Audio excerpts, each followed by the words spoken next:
আসসালামু আলাইকুম প্রিয় শিক্ষার্থী, তোমরা কেমন আছো? আশা করি ভালো আছো। আমি Mohammad Mizanur Rahman, chief instructor electronics, Rajshahi polytechnic institute, Rajshahi.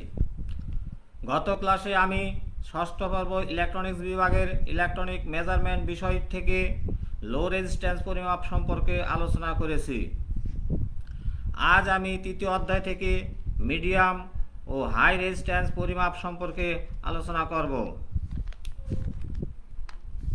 Hello audience, আমার কথা কি শোনা যাচ্ছে? এখন চলো মূল আলোচনায় যাই। দ্বিতীয় অধ্যায়ে যে জিনিসগুলো আছে সেগুলো আমরা দেখে নেই। Understand the measurement of medium and high resistance. List the method of measurement of medium resistance. Describe Wheatstone bridge method of measurement medium resistance. Medium. Mention the advantages of Wheatstone bridge method.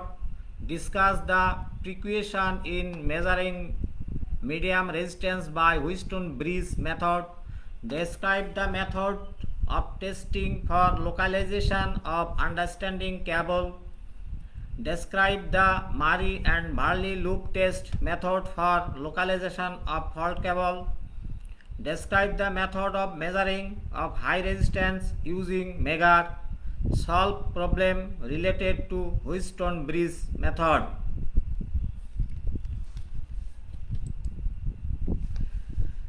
Medium range of resistance 1 ohm থেকে 0.1 ohm পর্যন্ত মানের resistance medium resistance. বাস্তবে অধিকাংশ বৈদ্যুতিক যন্ত্রপাতির resistance এই শ্রেণীর অন্তর্ভুক্ত, তবে আমরা ইলেকট্রনিক সার্কিটে যেগুলো ব্যবহার করি সাধারণত medium range resistance.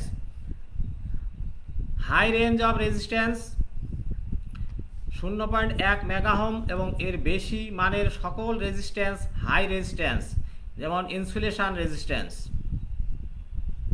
Method of measurement of medium resistance: 1 number ammeter voltmeter method, 2 number substitution method, 3 number Wheatstone bridge method, 4 number ohm meter method.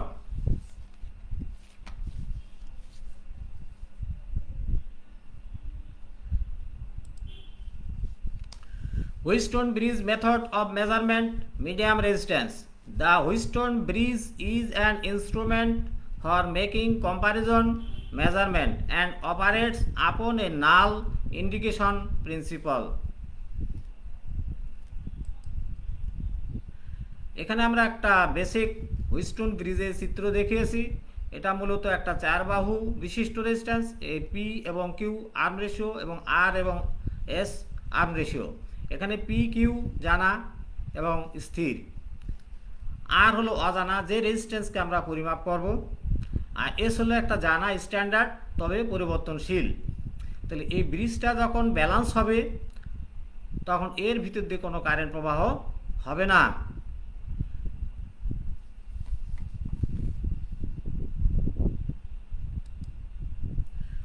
তাহলে ব্যালান্স অবস্থায়, অর্থাৎ এটাকে ঘুরিয়ে আমরা ব্যালান্স করছি, এটা পরিমাপ করতে হবে। তাহলে ব্যালান্স অবস্থায় এর ভিতরে কোনো কারেন্ট প্রবাহ হবে না। তাহলে আমরা কি পাই?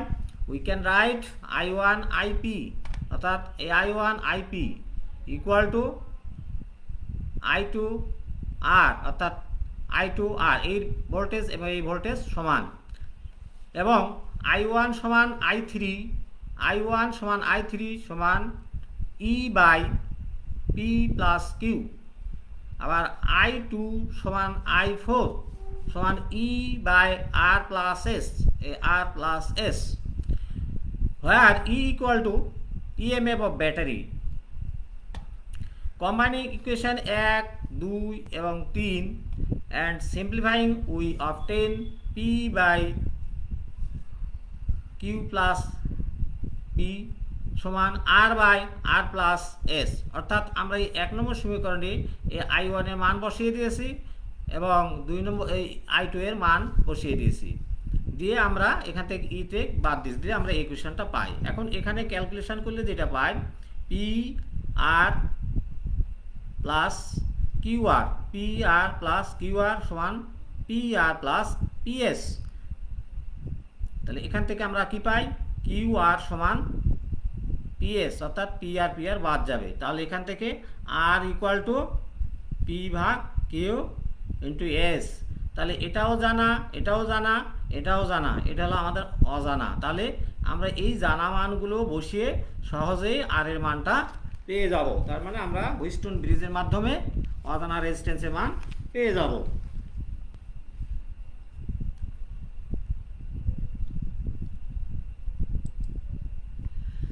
Advantage of Wheatstone bridge method.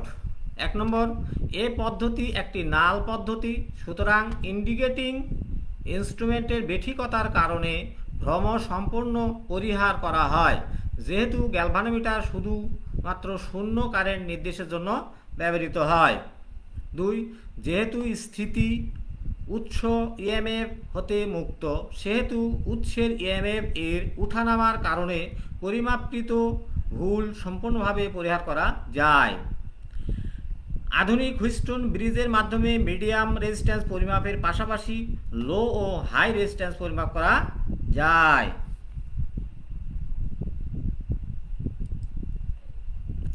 Precaution in measuring medium resistance by Wheatstone bridge method. The following are the errors in the Wheatstone bridge.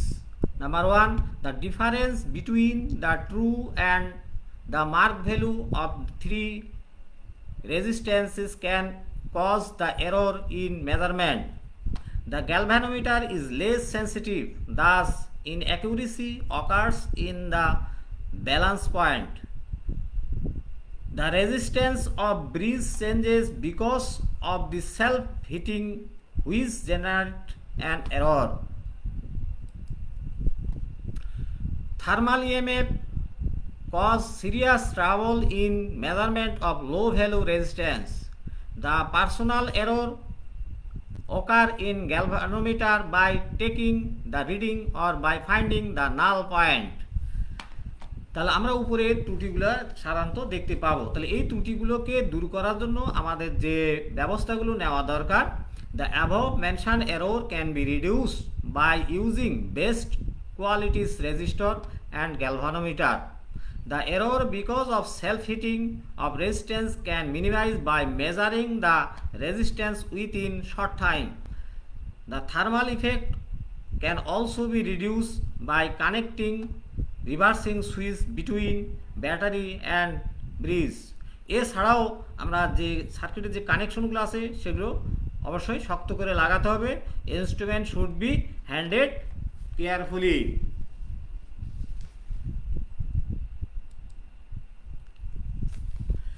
Method of testing for localisation of underground cable fault.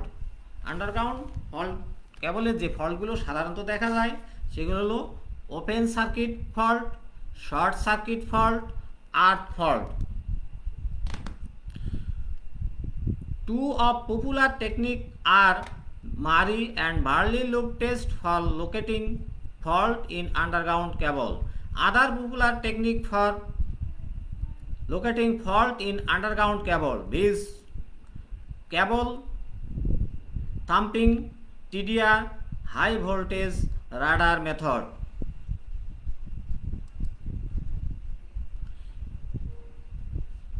Locating ground fault by Murray loop test. Murray loop টেস্টের মাধ্যমে কিভাবে ground fault location নির্ণয় করা যায় তা আমরা এখানে দেখিয়েছি। এখানে হলো গ্রাউন্ড ফল্ট, এটা হলো সাউন্ড কেবল, এটা হলো ফল্টি কেবল। এখানে হুইটস্টোন ব্রিজের দুটো আর্ম রেশিও পি কিউ, এই দুটো মান জানা এবং পরিবর্তনশীল, এই দুটোকে অ্যাডজাস্ট করে আমাদের ব্রিজটাকে ব্যালেন্স করা হয়।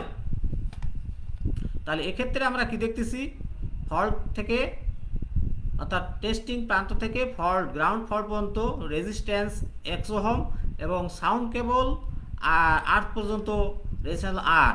এখানে ফল্ট কেবল এবং একটা সাউন্ড কেবল একটা লো রেজিস্ট্যান্স দ্বারা শর্ট করে দেওয়া হয়। তাহলে ব্রিজটা যখন সাম্যাবস্থা বা ব্যালেন্স হবে তখন আমরা ব্রিজ ব্যালেন্সের শর্ত অনুযায়ী বিপরীত বাহুদ্বয়ের গুণফল অর্থাৎ বিপরীত বাহুদের রেজিস্ট্যান্সের মানের গুণফল সমান হবে। তাহলে পি বিপরীত বাহু এক্স, তাহলে P X equal to R বিপরীত বাহু Q, P X equal to R Q R P by Q R by X. এখন আমরা যোজন করি, তাহলে P plus Q by Q R plus X by X. তাহলে এক্ষেত্রে আমরা এক্স সমান পাই, এক্সটা যদি এদিকে নিয়ে যাই তাহলে কি আসে, Q into R plus X by P plus Q. এখন যদি ধরি যে টেস্টিং প্রান্ত থেকে ফল্টের দূরত্ব হলো এল এক্স এবং সাউন্ড কেবলের একটা সাউন্ড কেবলের দূরত্ব হলো এল, আর প্রতি একক দৈর্ঘ্যে তারের রেজিস্ট্যান্স, তাহলে আমরা কি পাবো, আর এক্স সমান কি পাবো এবং এক্স সমান কি পাবো দেখি। তাহলে আমরা এক্স সমান পাবো এল এক্স আর এবং আর প্লাস এক্স হল টু এল আর। আমরা মান বসাই দিলাম আগের সমীকরণে, বসাই দিলে এখান থেকে আমার আর বাদ যাবে, যেতে L X two L Q ভাগ পি প্লাস কিউ। অর্থাৎ এই সমীকরণে আমাদের এল জানা, পি জানা, কিউ জানা, তাহলে এই জানা মানগুলো দিয়ে সহজেই আমরা ফল্ট কোথায় হয়েছে নির্ণয় করতে পারি।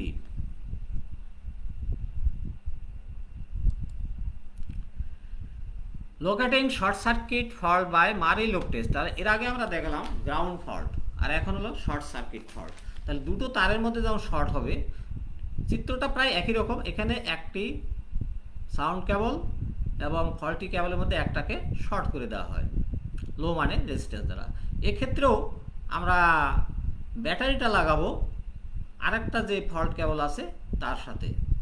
ব্রিজ আর্ম রেশিও হলো পি কিউ, এখানে এক্স ওহম এবং এখান থেকে শুরু করে এ হলো আর ওহম।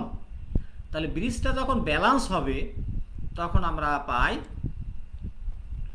বিপরীত বাহুদ্বয়ের গুণফল, অর্থাৎ আগের মতোই P X equal to R Q, এখান থেকে P by Q R by X, এখান থেকে আমরা যোজন করে নেব P plus Q R plus X Q X. তাহলে X equal to Q into R plus X ভাগ পি প্লাস কিউ। তাহলে ধরি আগের মতোই L X equal to testing প্রান্ততে ফল্টের দূরত্ব, এল হলো প্রতি তারের দৈর্ঘ্য, অর্থাৎ ফল্টি এবং সাউন্ড কেবলের প্রত্যেকটা দৈর্ঘ্য হলো এল। তাহলে প্রতি একক দৈর্ঘ্যে তারের রেজিস্ট্যান্স আর। তাহলে আমরা কি পাবো, এক্স সমান এল এক্স আর এবং R plus X equal to two L R. এই মান যদি আমরা বসাই দিই তাহলে আমরা সর্বশেষ পাই L X equal to two L Q P plus Q, অর্থাৎ আমাদের জানা মান পি কিউ। এখান থেকে সহজে আমরা কত দূরে ফল্ট হয়েছে আমরা নির্ণয় করতে পারি। তবে শর্ত আছে এই দুই সিস্টেমের মধ্যে, সেটা হলো যদি তার দুটি একই রূপ হয় এবং একই প্রস্থের হয় তাহলে এই শর্তগুলো প্রযোজ্য, আদারওয়াইজ এই শর্ত প্রযোজ্য নয়।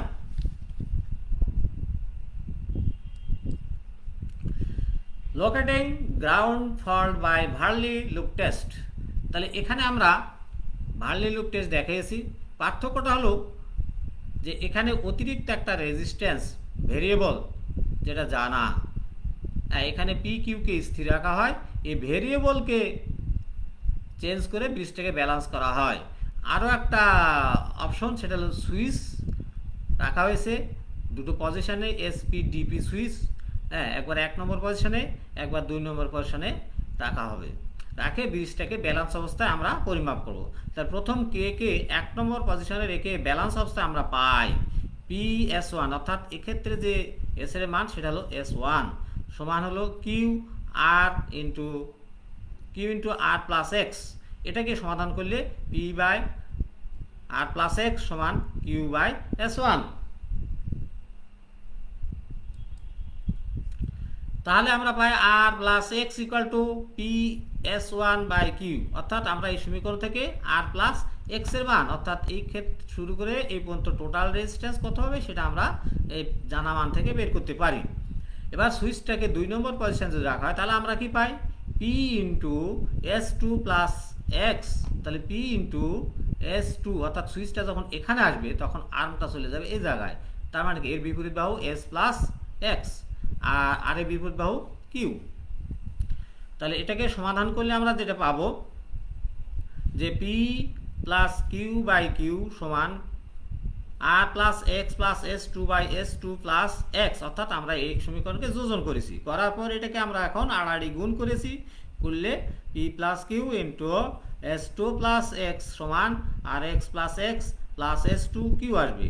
এখন এখান থেকে আমরা এস টু প্লাস এক্স সমান সমান লিখবো, এটা উপরে রেখে দিয়েছি, আর এখানে পি প্লাস কিউ নিচে এসছে। তাহলে আমরা এক্স সমান কী পাবো, তাহলে এস টু এর সাথে বিয়োগ হবে, হলে আমরা কী পাবো, Q into R plus X plus Q S two minus P S two minus Q S two, তাহলে নিচে পি প্লাস কিউ। তাহলে এখানে আমরা দেখতে পাচ্ছি যে কিউ এস প্লাস মাইনাস আছে, বাদ যাবে, যাই আমরা দেখি কি আসে।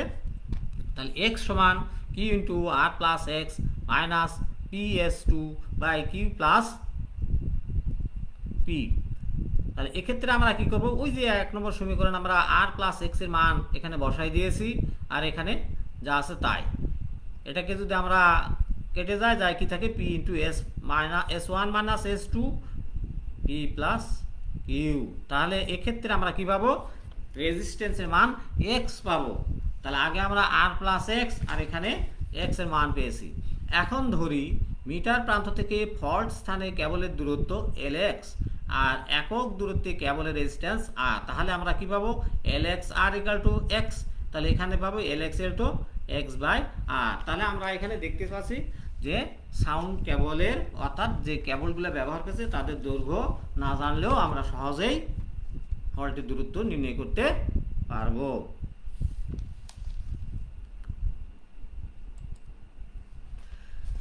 Locating short circuit fault by Varley loop test. তাহলে আগের মতোই আমরা কি করব, শর্ট সার্কিট, অর্থাৎ আগে গ্রাউন্ড ছিল, এখন দুই কেবলের মধ্যে শর্ট সার্কিট হয়েছে। তাহলে আগের মতোই এখানেও এস থাকবে, সুইচ কে থাকবে, পজিশন 1 পজিশন 2, পজিশন 2টা হবে দ্বিতীয় ফল্ট কেবলের সাথে। তাহলে এক্ষেত্রে আমরা পাই এই আর এর মান হলো এই সাউন্ড কেবল থেকে শুরু করে শর্ট পর্যন্ত, অর্থাৎ এটাকে একটা লো মানের রেজিস্ট্যান্স দ্বারা শর্ট সার্কিট করে দেওয়া হয়। তাহলে এখন এক্ষেত্রে প্রথমটা সুইচটি যদি আমরা 1 নম্বর পজিশন রাখি, তাহলে আমরা পাবো পি এস ওয়ান সমান Q R plus X or P by R plus X সমান কিউ ভাগ এস ওয়ান। তাহলে R plus X equal to P S one by Q 1 নম্বর সমান আগের মতোই পেয়েছি। এখন সুইচটাকে যদি 2 নম্বর পজিশন রাখা হয়, তাহলে আমরা কি পাবো, সুইচটা এবার 2 নম্বরে। তাহলে এবার ব্রিজের বাহু এখান থেকে এখানে একটা আর এইখান থেকে শুরু করে এই পর্যন্ত একটা, তাহলে পির সাথে গুণ হবে এস টু প্লাস এক্স এবং আর এর সাথে গুণ হবে কিউ। তাহলে এক্ষেত্রে আমরা সেটাই লিখেছি, তাহলে পি ভাগ কিউ আসলো আর ভাগ এস টু প্লাস এক্স। তাহলে পি প্লাস কিউ অর্থাৎ যোজন করেছি, নিচেরটা উপরের সাথে যোগ করেছি, তাই এখানেও যোগ করেছি যোজন। তাহলে এটাকে যদি আড়াআড়ি গুণ করি, তাহলে P plus Q into S two plus X সমান R plus X plus S two Q. এটাকে সমাধান করলে আমরা পাই X equal to Q into R plus X plus Q S two বিয়োগ পি এস টু বিয়োগ কিউ এস টু, এটা সমান বিপরীত চিহ্ন, নিচে পি প্লাস কিউ তার হর। তাহলে এখানে বাদ গিয়ে আমরা সহজ ক্যালকুলেশনে আসলো এক্স ইকুয়াল টু সর্বশেষ পি ইন্টু, এখানে আমরা পি আর প্লাস এক্স এর মান ওই 1 নম্বর সমীকরণে বসিয়ে দিয়েছি, দিয়ে আসলো এস ওয়ান বিয়োগ এস টু ভাগ পি প্লাস কিউ। তাহলে এক্ষেত্রেও আমরা কি পাই, এল এক্স তো মিটার প্রান্ত থেকে ফল্ট স্থানে কেবলের দূরত্ব, আর একক দূরত্বে কেবলের রেজিস্ট্যান্স, তাহলে আমরা পাই L X R equal to X, তাহলে L X equal to X ভাগ আর। তাহলে আমরা শর্ট সার্কিট ফল্ট এবং গ্রাউন্ড ফল্ট সহজে আমরা ভার্লি লুপ টেস্টের সাহায্যে নির্ণয় করতে পারি। এখন আমরা দেখি একটা মেগারের সাহায্যে কিভাবে আমরা হাই ভোল্টেজ পরিমাপ করতে পারবো সেটা। তাহলে এখানে মেগারের একটা চিত্র দেখানো হয়েছে বেসিক প্রিন্সিপাল বোঝানোর জন্য। তাহলে এখানে একটা হস্তচালিত বা হ্যান্ড ড্রাইভেন জেনারেটর থাকে, যার সাহায্যে ভোল্টেজ তৈরি করা হয়। এই যে ভোল্টেজ তার দরুন কারেন্টটা যাবে কার গতিতে, আর এর ভিতর দিয়ে এবং ই এল এর ভিতর দিয়ে এদিকে আসবে, অর্থাৎ আমরা অজানা রেজিস্ট্যান্সটা এখানে যোগ করবো, অর্থাৎ দুটো পথে ভাগ হয়ে যায়। অর্থাৎ মেগারে দুটি কয়েল, প্রেসার কয়েল বা কন্ট্রোল কয়েল, অপরটি কারেন্ট কয়েল বা ডিপ্লিক্টিং কয়েল এ। তাহলে মেগারের ক্ষেত্রে আমরা প্রেসার কয়েলকে দুটো ভাগে ভাগ করে, এই কয়েল দুটো থাকে, একটা হলো প্রেসার কয়েল, একটা হলো কন্ট্রোল কয়েল। হ্যাঁ, প্রেসার কয়েল যাই কন্ট্রোল কয়েল বলা হয়, কারেন্ট কয়েল আর ডিপ্লেক্টিং কয়েল, একটাকে এ বলা হয়েছে আর একটাকে বি বলা হয়েছে, অর্থাৎ বি এবং এ। এই দুটোকে পরস্পর 90 ডিগ্রি কোণে স্থাপন করা হয়। হ্যান্ড ড্রাইভেন জেনারেটরের সাথে ফিক্সড রেজিস্টর আর সংযুক্ত প্রেসার কয়েল এবং পরিমাপকৃত রেজিস্ট্যান্স আর এম ও কারেন্ট নিয়ন্ত্রক রেজিস্টর আর সিরিজে যুক্ত কারেন্ট কয়েল প্যারালালে সংযুক্ত থাকে, অর্থাৎ এই কয়েল এবং এই কয়েল 90 ডিগ্রি থাকবে, এই দুটো পরস্পর প্যারালালে সংযুক্ত থাকে।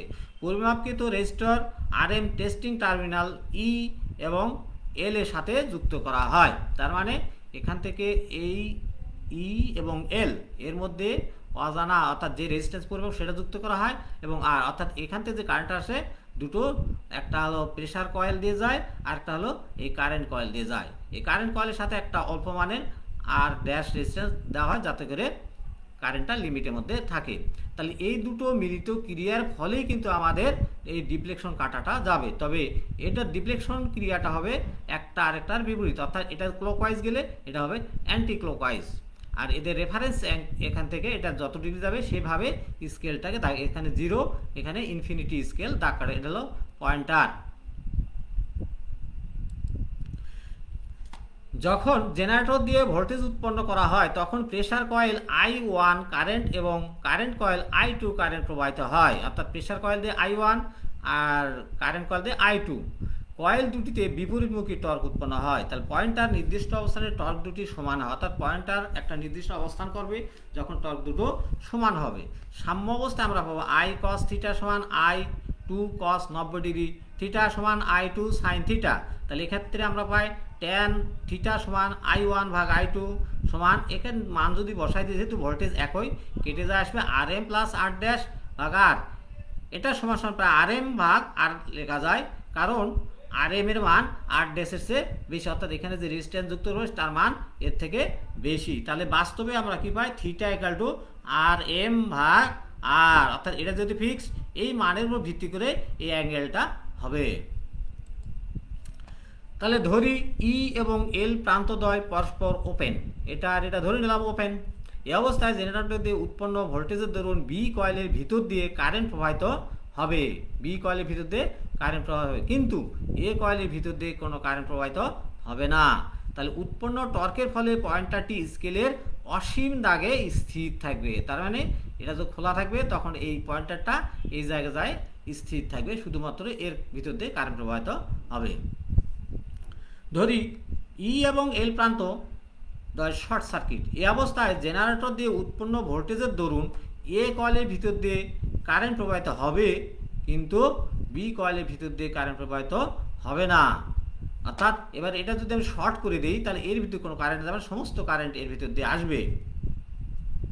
উৎপন্ন টর্কের ফলে পয়েন্টারটি স্কেলের শূন্য দাগে স্থির থাকবে, অর্থাৎ পরিমাপকৃত রেজিস্ট্যান্সের মান 0 নির্দেশ করবে। তাহলে মিটারটি পরিমাপকৃত রেজিস্ট্যান্সের মানের উপর ভিত্তি করে পয়েন্টার রেজিস্টার বা রেজিস্ট্যান্স পার্ট প্রদান করে। তার মানে আমাদের এখানে যেভাবে রেজিস্ট্যান্স সংযুক্ত করব সেই মান অনুযায়ী এই পয়েন্টারটা মানে রিডিং দেখাবে। যদি বেশি রেজিস্ট্যান্স হয় ইনফিনিটির দিকে, আর যদি কম মানের রেজিস্ট্যান্স হয় তাহলে ইনফিনিটি থেকে 0-র দিকে আসবে। তাহলে এভাবে আমরা সহজেই মেগারের সাহায্যে হাই রেজিস্ট্যান্স পরিমাপ করতে পারি। তাহলে লিকেজ রোধের জন্য গার্ড রিং, অর্থাৎ আমরা গার্ড রিং একটা বসাই। স্যাঁতসেঁতে এবং ধুলাবালিযুক্ত পরিবেশে যখন মেগার ব্যবহার করা হয় তখন ইনস্ট্রুমেন্টের বহির্ভাগে জমাকৃত ধূলিকণার মধ্য দিয়ে লিকেজ পথ গঠিত হয়, ফলে আর্থ লিকেজ কারেন্ট প্রবাহিত হতে পারে যা ডিপ্লেক্টিং কয়েলে প্রবেশ করে, ফলে বিক্ষেপ বাধাগ্রস্ত হয় এবং ভুল পাঠ দেয়। এই পরিস্থিতি এড়ানোর জন্য লাইন প্রান্তের চতুর্দিকে একটি ধাতব গার্ড রিং দেওয়া হয় যা জেনারেটরের নেগেটিভ প্রান্তের সাথে সরাসরি যুক্ত থাকে। যদি কোনো কারেন্ট লিকেজ হয় তবে লাইন প্রান্ত দিয়ে না গিয়ে গার্ডিংয়ের সাহায্যে সরাসরি জেনারেটরে ফিরে যাবে এবং ইনস্ট্রুমেন্টের বিক্ষেপ বাধাগ্রস্তহীন থাকবে।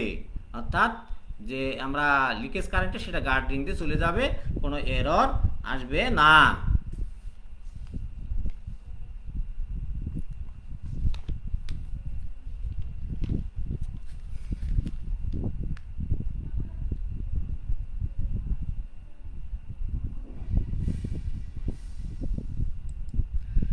তাহলে এতক্ষণ আমরা আলোচনা করলাম কিভাবে মিডিয়াম রেজিস্ট্যান্স এবং হাই রেজিস্ট্যান্স পরিমাপ করা যায়, সে সম্পর্কে আমরা আলোচনা করলাম। এবং হুইটস্টোন ব্রিজের যে শর্তগুলো, সেই শর্তগুলো কি ব্যালেন্স অবস্থায়, হাই রেজিস্ট্যান্স কীভাবে মাপা যায় মেগারের সাহায্যে। এখন আমরা বাড়ির কাজ কিছু লিখে নেই। মিডিয়াম রেজিস্ট্যান্স পরিমাপ পদ্ধতিগুলো কি কি? চিত্রসহ হুইটস্টোন ব্রিজ পদ্ধতি মিডিয়াম রেজিস্ট্যান্স পরিমাপ কৌশল বর্ণনা করো। ব্রিজ ব্যালেন্সের শর্ত কি?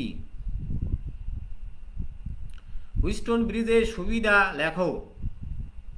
হুইটস্টোন ব্রিজ পদ্ধতি মিডিয়াম রেজিস্ট্যান্স পরিমাপে সাবধানতাগুলো লেখো।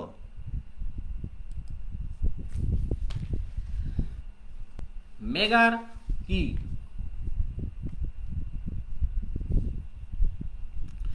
মারিলুপ টেস্টের সাহায্যে গ্রাউন্ড ফল্ট নির্ণয়ের পদ্ধতি চিত্রসহ বর্ণনা করো। মেগারের সাহায্যে হাই রেজিস্ট্যান্স পরিমাপ পদ্ধতি চিত্রসহ বর্ণনা করো। একটি নির্দিষ্ট ব্রিজের বাহুগুলোর রেশিও 100:1, স্ট্যান্ডার্ড রেজিস্ট্যান্স 25 ওহম হলে অজানা রেজিস্ট্যান্সের মান কত? অর্থাৎ হুইটস্টোন ব্রিজের একটা সমস্যা। ভার্লি লুপ টেস্টের সাহায্যে একটি শর্ট ফল্টের অবস্থান নির্ণয় করা হলো। রেশিও আর্ম টেস্ট সেট করা হয়েছে P=5 এবং Q=10 ওহম।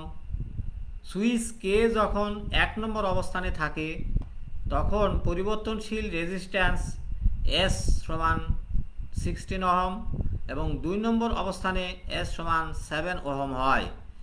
তাহলে প্রতিটি কেবলের দৈর্ঘ্য এবং টেস্টিং প্রান্ত হতে ফল্টের দূরত্ব নির্ণয় করো।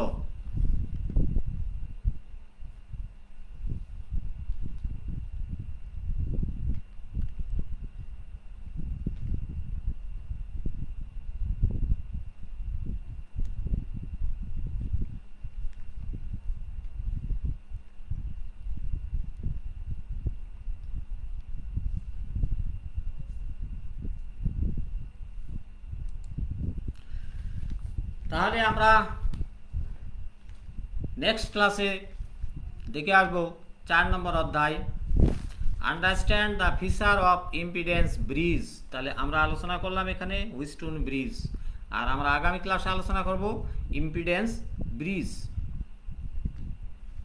তোমরা বাসা থেকে পড়ে আসো, তাহলে ক্লাসটা বুঝতে সুবিধা হবে। সরাসরি ক্লাস দেখার জন্য লিঙ্ক www.facebook.com/skills.gov.bd। ক্লাসসমূহ পুনরায় দেখতে ভিজিট করুন জাতীয় দক্ষতা বাতায়নে কারিগরি শিক্ষা অধিদপ্তরের পেজ www.skills.gov.bd/DTA। তাহলে আজকের আমরা এই পর্যন্তই শেষ করলাম। ধন্যবাদ।